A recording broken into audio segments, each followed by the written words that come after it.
XRP's nuclear takeoff is closer than ever. Regulations are coming into play, the lawsuit is coming to an end. And speaking of which, the SEC is once again under fire, as today, the Blockchain Association and the Crypto Freedom Alliance of Texas filed a suit against the SEC, asking the courts to strike down the arbitrarily applied and unclear dealer rule expansion because this rule stifles innovation. It harms the burgeoning digital asset industry and emboldens the SEC to lead by unwritten rules and guidance. So once again, the SEC is being sued for the unlawful ways, and more people are standing up to the man, standing up to Gary Gensler.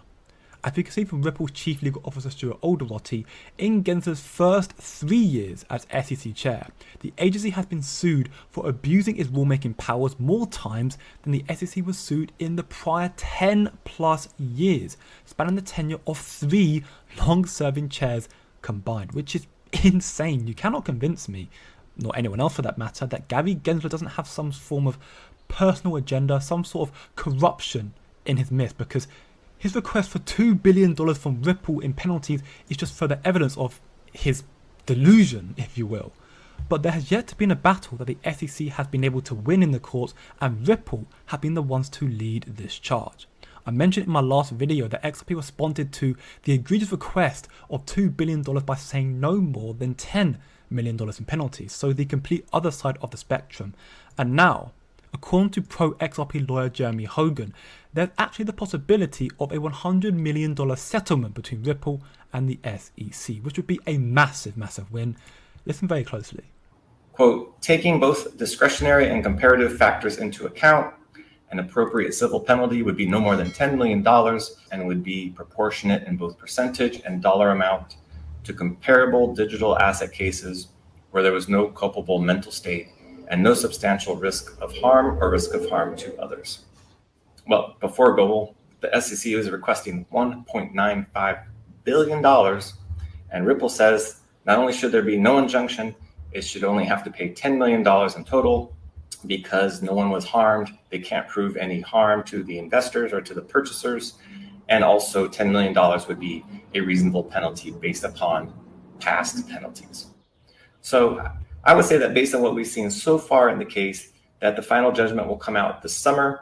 I'm guessing July, maybe August. And then whatever the ruling, I think both sides file notices of appeal, and the case heads up to the DCA appeals court and is ruled on next year. Now, I wouldn't appeal it if I was the SEC because bad facts make bad law, but that's just me. I don't know if the SEC can just let this go. Everything seems very personal to them. In any case, that's my call. $100 million and an injunction as to the institutional sales.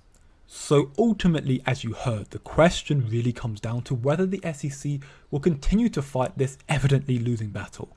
Gary Gensler seems to have taken this case personally, so who knows what's in store. But due to last year's court ruling, Ripple had to switch all US ODL clients from XRP to USDT Tether.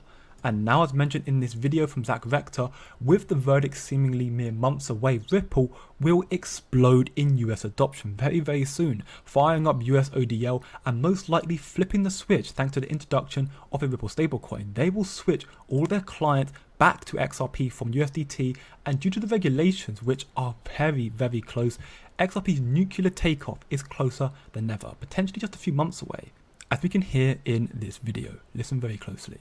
So these are like the 2 dates we mentioned, June, which is in 2.5 months, just to be very transparent, for the 2 asset classes that we mentioned. So basically, if you're a stablecoin issuer, when we talk about, e-money tokens, so e-money tokens issuers, and for also the art tokens, it's coming into effect in June. So in 2.5 months, any issuers or any of the e-money tokens or art tokens needs to be compliant with MiCA.